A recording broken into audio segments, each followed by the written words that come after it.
Hi guys, this is Dave from Animal Experiences, and I'm going to do a little virtual program for you tonight. My shows are typically, at least my in-person shows, are very hands-on. Obviously, can't do that with a virtual show, but it can still be interesting and fun and learn about some cool animals. My show typically consists of mainly reptiles, but I do bring some mammals as well. But I'll show you some of my guys. This isn't a full complement of animals that I'm going to show you, but it'll give you a sense of what I do. And I'm happy to do virtual shows for both schools and libraries. I've done a number in the last few months with the coronavirus situation. So if you're looking for more information about my programs, you can visit either my website or my Facebook page. The Facebook page is facebook.com/bestanimalfun. And then the website is bestanimalexperiencesbydave.com. So either of those would give you more info. And I'm going to start out with some turtles. And then we'll do some snakes, some lizards, and a couple of mammals as well. All right, so we'll start out with the smallest kind of turtle you can find here in Rhode Island. And this guy's actually a year old, has grown quite a bit since I got him.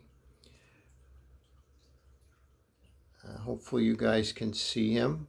He's not too shy, so he's definitely going to move around a little bit.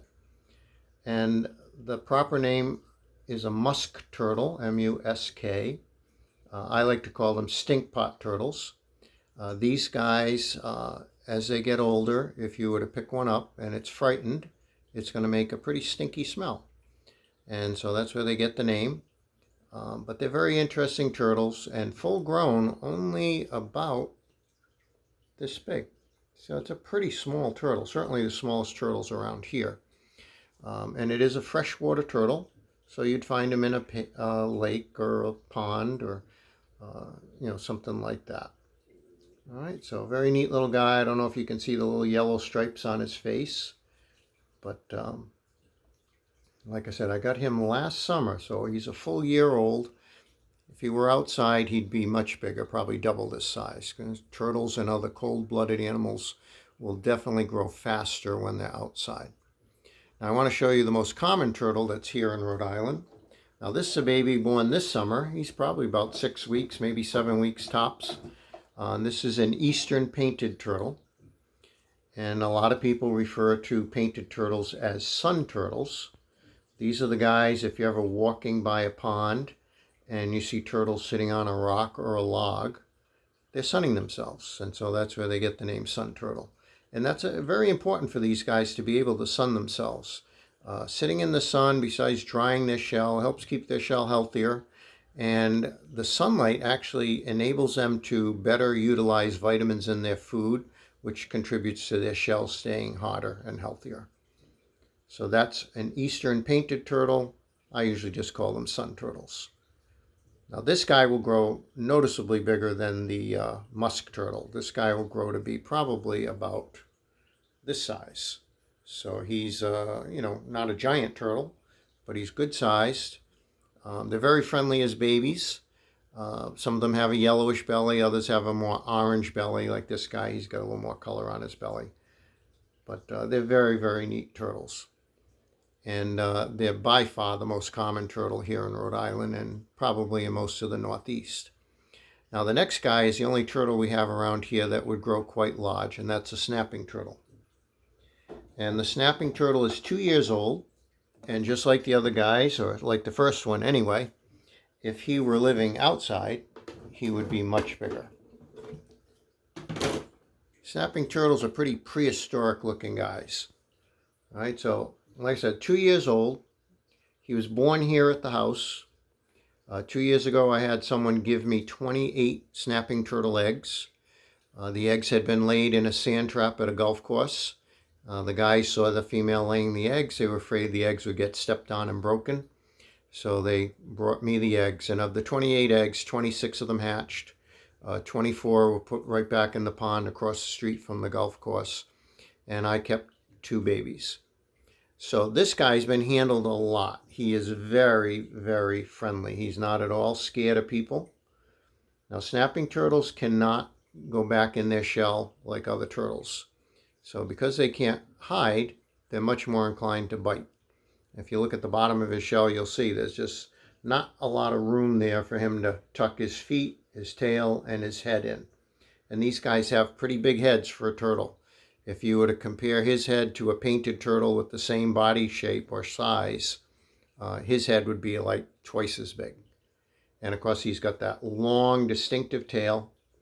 Looks sort of like a dinosaur tail. It's got little bumps on it and everything.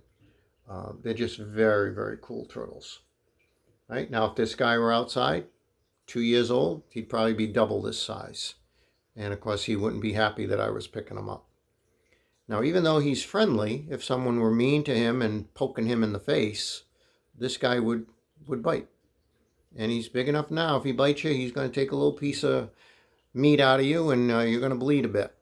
So you certainly don't want to mess around with a big snapping turtle. The average size around here, I would think, is probably about 30 pounds. But I've seen bigger ones that were easily 50 or 60 pounds. And I've heard of them getting as big as 80 pounds, although I've never seen one that big. But when you get up to 60, 70 pounds on a snapping turtle, you're talking the size of the top of a round trash can. So that's a pretty substantial turtle and not somebody you want to mess around with. All right, so that's called a common snapping turtle. It's the type of turtle you'd find here in the Northeast. In other places, you might find alligator snappers, which can grow bigger. Of course, an alligator snapper doesn't have a long neck. This guy's got a very long neck. He can really stretch it out. The alligator snapper's got a shorter neck, sits in the water with his mouth open. His tongue looks like a worm. He wiggles it, entices the prey or the animals that he wants to eat to come investigate, think they're going to eat a worm. Instead, they get eaten by the turtle. So, a very cool guys. He can be out of the water 2 or 3 days. Won't bother him in the least, but he needs to be in the water when he's eating. These guys swallow water with their food. And to keep him tame, I don't feed him anything live. He doesn't eat little fish. I don't give him worms or crickets or bugs. Because if he were eating moving things, he would begin to think anything moving might be food. So he just eats sticks, turtle food that looks like little sticks. And that floats on the surface of the water. All right, so common snapping turtle. I want to show you one more kind of turtle, which is my absolute favorite kind of turtle to have as a pet. Now these guys that I'm going to show you have a male and a female. They're my oldest pets. I got them 16 years ago. They were already adults when I got them. My guess is they're pretty close to 40 years old. So this one here, this is Dora.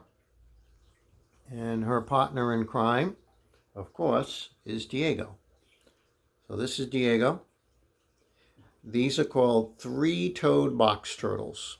They would not be found here in the Northeast. We have eastern box turtles here in the Northeast, which are a bit bigger than these guys and much more colorful. Box turtles around here are beautiful turtles. Now, these guys, like I said, they were adults when I got them. They're my favorite kind of turtle, and I mean that with box turtles in general. I've never had an unfriendly box turtle. They're just super, super turtles. Very mellow, never get too big. They usually make great pets, easy to feed. These guys eat mostly fruits and vegetables, but they do like earthworms and crickets as a treat. So that would make them omnivores, eating plants and meat. I would say Dora's favorite food this time of year is watermelon. And Diego's favorite food any time of year is tomatoes. He absolutely loves tomatoes. Now, I know Diego's a boy because his eyes are orange. Dora has brown eyes. A box turtle, the girl will always have brown eyes. The boy will have orange or red eyes. So they're very easy to tell apart, which is unusual for a lot of turtles. A lot of turtles, it's difficult to tell the male from the female. And both these guys, if you've noticed, they look a little overgrown there in their mouth. That's called their beak. It's very common for captive turtles for the beak to get overgrown. Eventually, I will have to trim those beaks. Okay, they're much like cutting toenails. If you cut too far, they'll bleed. So when I do trim them, it'll be a little bit at a time until I get them down to the size I want. But right now, they're not having any problem eating, and unless that happens, I'm not in any rush to trim their beaks. Okay, now they're called box turtles for a reason. When they're in danger, these guys, when they pull into their shell, and they've got a nice big shell, they can actually close the shell. So I'm going to take Diego and I'm going to get him to put his head and front legs in, and then you'll see how he can close his shell. He's usually pretty cooperative. Dora's so outgoing, I can't even make her go in her shell. But Diego's a little more shy, so we'll see if he'll cooperate. You want to go in, buddy? He's saying, no, I'm on TV. I don't want to do that. Nope. So I'm not going to force him. But right here, this line is actually a hinge, and the shell bends there. So if he were in danger or afraid, he would pull his head and feet in. And the shell comes up, kind of like a drawbridge, closes up. The bottom part comes right up against here. He can close the back as well, so he closes front and back. Okay, but he's not acting too shy right now. So that's called three-toed box turtle. If you live here in the Northeast, eastern box turtles are what we have. You go down south, there's Gulf Coast box turtles. I mean, there's box turtles all over the place. But in most places, box turtles are protected animals. It's getting harder and harder to find box turtles in pet stores because most places have banned the capture and the sale of them. What I'm starting to see now is places that specialize in reptiles selling captive bred babies. And most of my animals are captive bred. Okay, but these guys, remember, I've had them 16 years. They're probably about 40 years old. When I got these guys, you're still seeing them in pet stores quite regularly. Okay, so we've seen some turtles. These turtles have great camouflage. I'm about to show you an animal who has no camouflage, and he would have trouble surviving in the wild.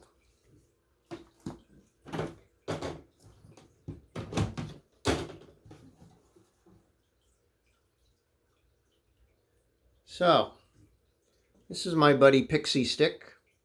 Pixie Stick is called an albino milk snake. Okay, now there's many kinds of milk snakes. But an albino snake of any type is going to have trouble surviving in the wild. Now, I don't know if the colors are really showing up well with the lighting I have here, but he is almost red here. It's a dark orange. He's white and then a yellow stripe in the middle of the white. Milk snakes are supposed to have black stripes. When they have the black stripes, they're red, black, and then yellow. And they look very much like a deadly coral snake. So a milk snake with normal color would be able to survive outdoors because the animals would leave it alone. An albino is not going to survive. Without those black stripes, he bears no resemblance to a coral snake. Nobody's going to think he's poisonous, and he would get eaten. And you got to keep in mind how little they are when they're babies. When I got this guy, when I got Pixie Stick nearly 10 years ago, he was the size of a pencil. And if you're born outdoors, as little as a pencil, with color like this, you're going to get eaten. All right, so he's very fortunate he was born in captivity. Now, an albino born in the wild is a pretty rare occurrence. They're very popular as pets, so you see a lot of albinos in the pet trade. And this guy's not going to get any bigger. He's perfect size for a kid that wants a pet snake. Milk snakes and probably my most favorite type of snake would be a king snake. Neither one is going to get too big. Now, if you get into boas and things like that, now you're talking a much bigger snake, certainly not suited to young kids.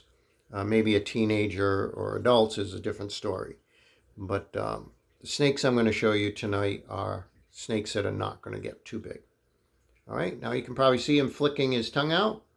That is how snakes smell. Okay, so that tongue is going out for one reason and one reason only. He is checking out the environment here. He's seeing if there's anything probably that would be dangerous or certainly food. Now, he eats mice, one adult mouse a week. All of my snakes, no matter what size they are, they're eating dead mice. I buy them frozen. To keep a snake as a pet, especially if you want it friendly and tame, you do not feed it live animals. You feed it dead animals. Okay? So he's got the red eyes, typical of an albino animal. When a reptile is albino, it's typically pink, yellow, orange, or white. When a warm-blooded animal is albino, they're almost always white. None of those are good hiding colors, so albino animals seldom survive in the wild. Now let me show you a normal colored milk snake. You'll see a big difference between Pixie Stick and the next guy.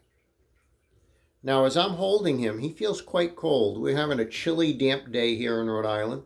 If today were a hot, warm, really 80, 90 degree day, he would not feel very cold at all. So the temperature is going to affect how he feels. Okay, on a hot summer day, he barely even feels cool. On a winter day, he feels cold, real cold. All right, so let's check out the normal milk snake. So this was Pixie Stick. The next guy's name is Nestle.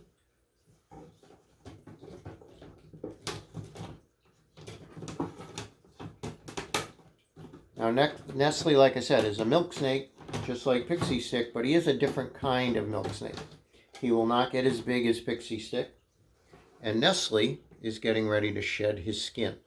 So he is not very pretty today. He's kind of dull. He's normally much brighter and shinier than this. You can see his head there. Okay, so Nestle is red, black, and yellow.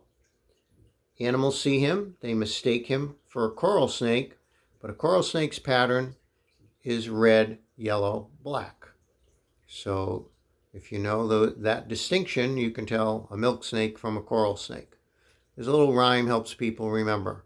Red against black, you're okay, Jack. Red against yellow, you're a dead fellow. And I've heard many variations of that poem to help people who might live in an area where they have both to tell them apart. Now, we do have milk snakes here in the Northeast. They're called eastern milk snakes. They don't look anything like this. But if you're in the South, milk snakes often look like this. Okay, this is a milk snake you probably would find maybe the southwestern United States and certainly in Mexico, places like that. Now, let me show you my favorite snake. That would be a king snake. The king snakes I have are California king snakes. And they come in all sorts of colors. I like the fact that there's so many different colors available. This one here is brown and yellow, like a chocolate brown, and her name is Hershey. So that's a California king snake. Another snake that's really a nice size, not too big. It's got enough weight to it where you know you're holding a snake, but it's not like a boa or certainly like a python. Okay, and these guys will sit in your hands. They'll happily go around your neck. It's not big enough to ever choke anyone or hurt anyone. Their teeth are very, very tiny. If you ever did get bitten by one of these guys, which is quite unusual, it's like getting nipped by a garter snake like you find outside. So the teeth are very tiny. The teeth are there just for one thing and one thing only, to grab a hold of the prey and hang on to the prey until the snake can wrap around it. All the snakes I have, and most pet snakes, are constrictors. So if they are eating something live, they're going to grab it and wrap around it. Each time the animal tries to take a breath, they're going to squeeze a little tighter, and eventually they suffocate the animal, and then they would eat it. And as I said before, none of my snakes are eating live animals. They don't even have to go through that. These guys basically go up, sniff the dead mouse that I'm feeding them, and then they just swallow it. And my snakes all eat once a week. So they're a very easy pet to keep. Very, very low maintenance. I call them the lazy man's pet. And Hershey, you can see, is just sitting there. And she is super content to just hang there. So they're great pets if you like reptiles. Now I'm going to show you a couple of lizards.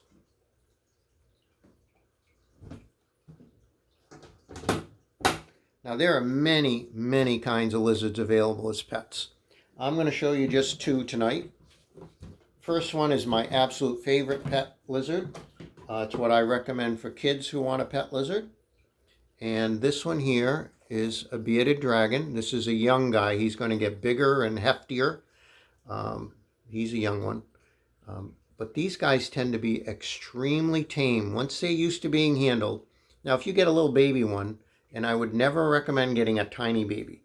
Try to get something total length of maybe 5 inches or bigger if you can. The little babies, sometimes you don't know if they're eating well yet, and sometimes they're sold way too young. But these guys, when you first get them, they might be a little jumpy. They might not want to be held too much. But I would say typically within a few days of getting these guys, they're very content to be held. Sit on your hand, sit on your shoulder. I mean, they're just great lizards. They eat bugs and worms. They eat quite a few veggies. So they're very easy to keep.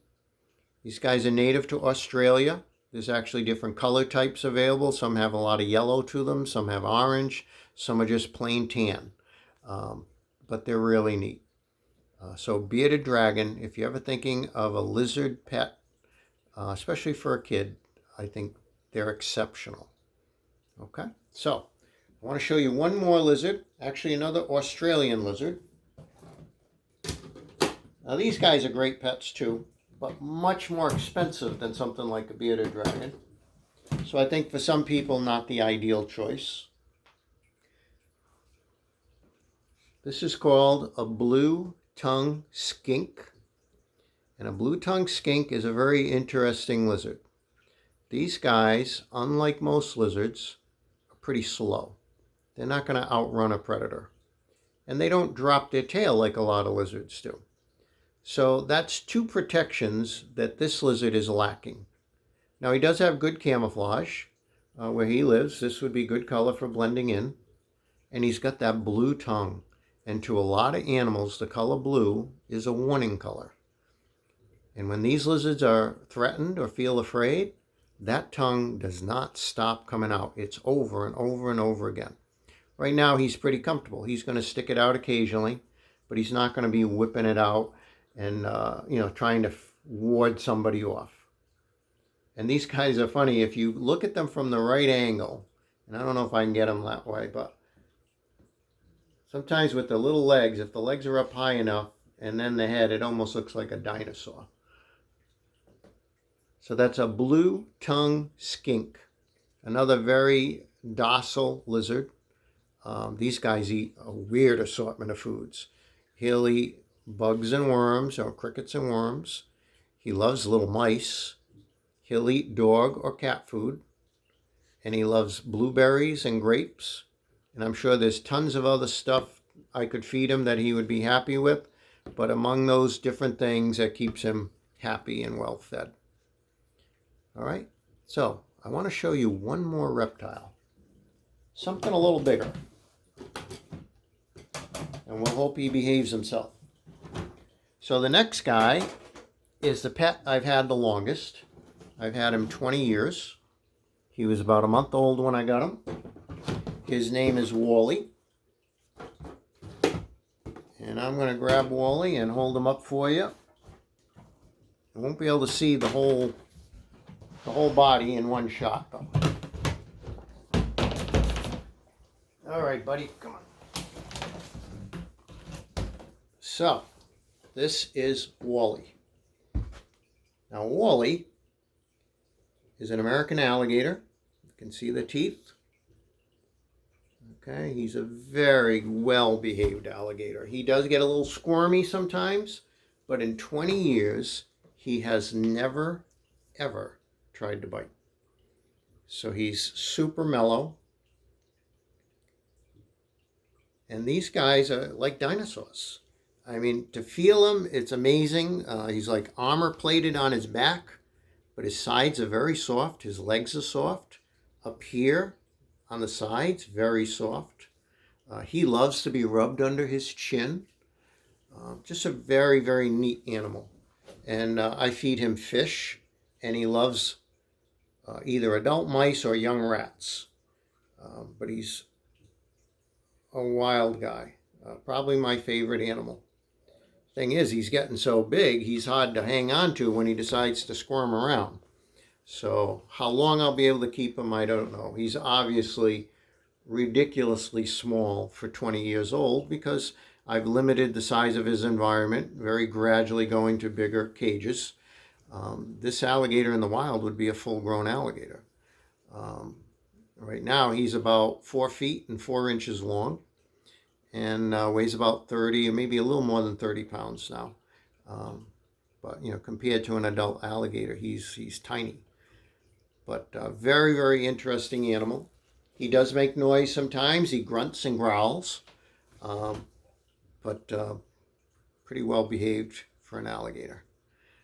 The one animal I have that I do not recommend you get as a pet, if I were not doing shows, I would not have Wally. So those are the reptile guys I wanted to show you. I'm just going to show you one warm-blooded animal, and that'll be it for today. All right?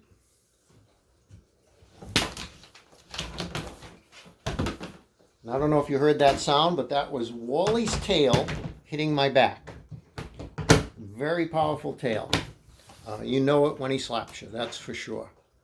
So the one warm-blooded animal I want to show you is a chinchilla. And chinchillas are very neat animals. They're nice pets. They're pretty easy to keep. They have an unusually long life for a small animal. It's not unusual for them to live 15 years or longer. This guy is the typical color for a chinchilla, but there are other colors available. Chinchillas are very neat. They are, for sure, one of the softest animals in the world. Incredibly soft. They come from South America, where they live in the Andes Mountains. So it's cold up there. You need a nice fur coat. The typical color is this dark gray color. But I have another one that's a much lighter gray. And I've seen spotted ones and white ones and black ones. So, there's a variety of colors out there. Chinchillas many years ago were hunted almost to extinction. But now when you see chinchillas as pets, they're all being bred here in the United States. They're very neat animals. When they have babies, they only have 1 or 2 babies. They're related to guinea pigs. Just like when guinea pig babies are born, they have all their fur, their eyes are open, they can walk around. Chinchilla babies are the same way. A mom usually has just 1 or 2 at a time. So a very, very cool animal. Not nearly as messy as something like a bunny. Some of these guys are a little jumpy. This guy here is not totally comfortable being handled, where some of the other ones I've had over the years, you could just basically sit it in someone's lap and they were pretty good about staying there. I would never trust this guy to do that. But he's friendly, just doesn't like to sit still. So those are the friends I wanted to show you tonight. I hope you've enjoyed it. And again, as I said before, for more information, you check out my website or the Facebook page, and hope to hear from some of you folks in the future. Take care now.